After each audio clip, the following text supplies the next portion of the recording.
cannot heal what you do not take the time to understand.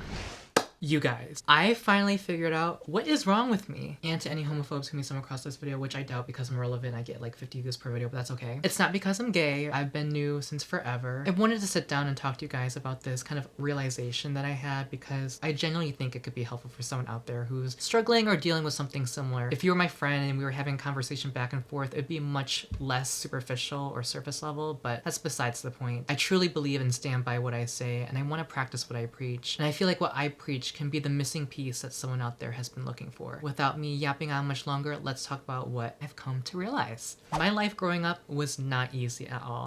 In fact, it was actually hell. I didn't have any emotional safety growing up. I was constantly hypervigilant all the time. I was dealing with adults around me that had extremely short fuses, tempers, and very, I hate to say it, abusive parenting methods. There's a lot of pressure on me just circumstantially because of the fact that my mom endured the Vietnam War, came to the United States, and had me here. And she was one of many children of my grandma and grandpa that had the opportunity to come to the United States in the first place. So therefore, because I was the first person that was born here to make it almost all worthwhile, there was a lot of pressure on me growing up. And my uncle and my aunt helped stepped in to parent me. I don't have to really say this out loud, but the Vietnam War was horrible, and my mom and my aunt were in constant fight or flight mode to survive. Mental health was not a thing in my household growing up, so guess what? They passed on a lot of their mental and emotional dysregulation and trauma onto me. When I was 14 years old, I was taken advantage of by my gymnastics coach, and it was not consensual. And by this point, I had known for a long time that I was gay and my identity was coming to fruition. And my mom gaslit and manipulated and abused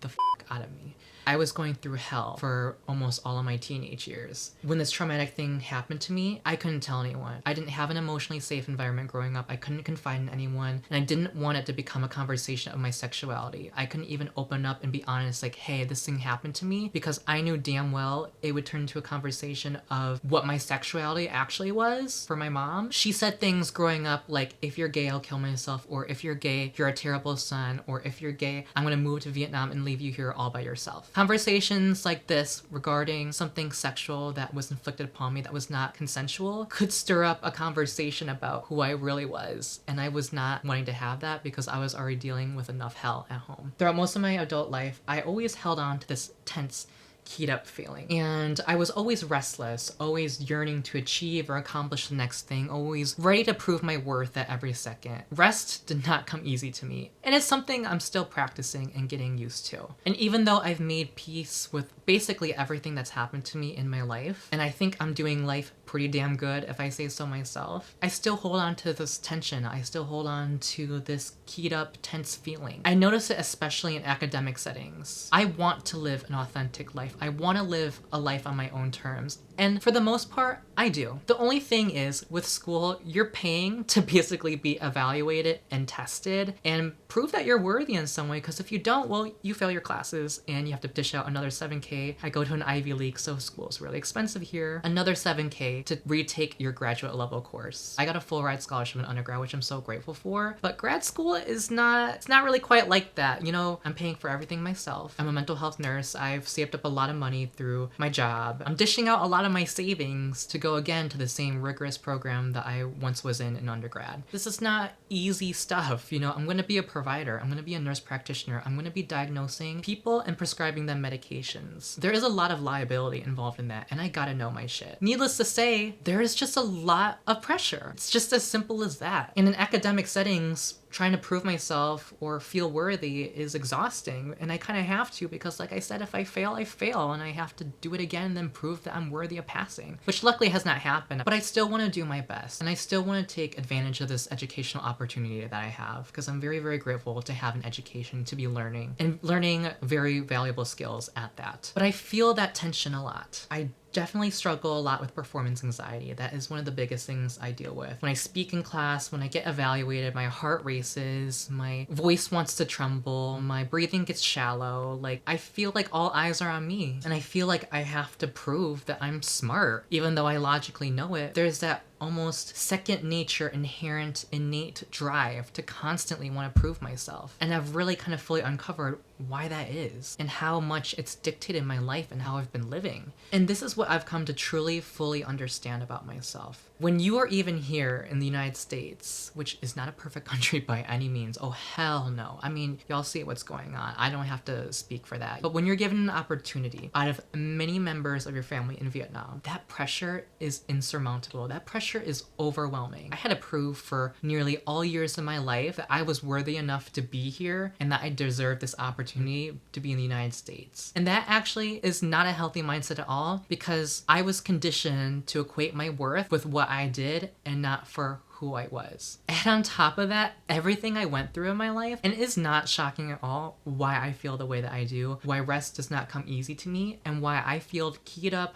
hypervigilant, and tense all the time. But I finally cracked the code to myself, and I'm finally healing. Because here's the truth. You cannot heal what you do not take the time to understand. And now I'm understanding. So in academic settings, because let's be honest, school is really my life right now. Like, I wish it wasn't, but it is. You know, I'm about to transition to the next stage of my life, and school is inevitably the only path I can take to get there right now at this point. I've dreamed of this career for so long, and I am so close to the finish line. Actually, because I'm in the home stretch, it's probably making the pressure I'm feeling tenfold. When you have parental figures around you that are so emotionally immature, so ready to blow up at any second, had short fuses, their own unique triggers, I as a child never felt safe. I as a child was always on the lookout for someone to yell at me, scream at me, or straight up abuse me. You learn to keep your mouth shut, hold on to all that tension, and just live with it. And that's what I've been doing for so long. At this point in my life, everything's going amazing. There's nothing wrong going on. I'm not really dealing with something horrible on my plate, yet I still feel tense and stressed and super hypervigilant and restless, despite the fact that things are going so well. And now I finally understand why, and therefore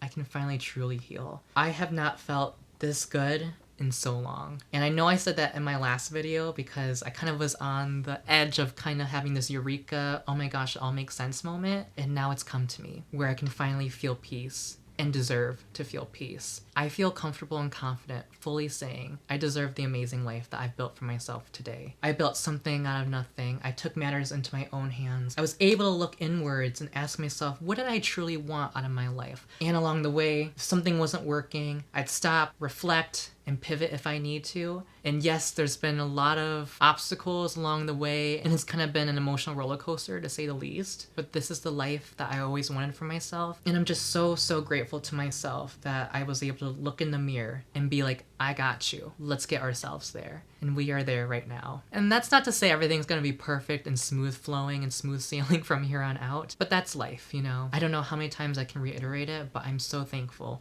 to have the life that I do have today. I want the best for you. If you're living your best life, kudos to you. Keep it up. You guys are all amazing. I super appreciate your support, and it really means so much to me. Like I said, I think the heyday of my channel is over, but I'm still building something meaningful here, even if the views aren't what they once were. That's totally okay with me. Your support, no matter how big or small, is invaluable to me, and I will cherish it forever. So thank you so much. I think with all that being done and said, I'm gonna close this video out because I kind of just wanted to sit down and have a heartfelt conversation with you guys about this and hope that maybe someone else out there can relate and understand, like, hey, I had to become someone to survive. That version of myself didn't serve me anymore, so let's step into the best version of myself. But what do I need to do to get there? Because ultimately, that's the question that you need to ask yourself. And all our lives look so different from one another. We're all our unique individuals, so your path may not look exactly the same as mine. But having that ability to look inwards and reflect and also tell yourself, I got you, is game-changing. In regards to my content here, I'm gonna do my best to create meaningful, valuable content for you guys. I am not in the lane of everything needing to be perfect and structured. You know, we're not being perfectionistic anymore. That is not healthy. That is not really serving me right now. I just wanna be my authentic self for you guys and just create content that I think could be good.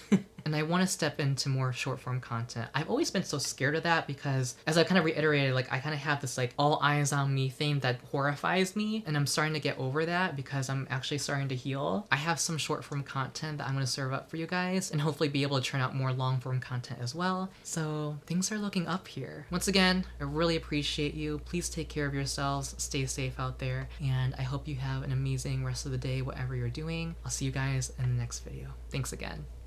Bye.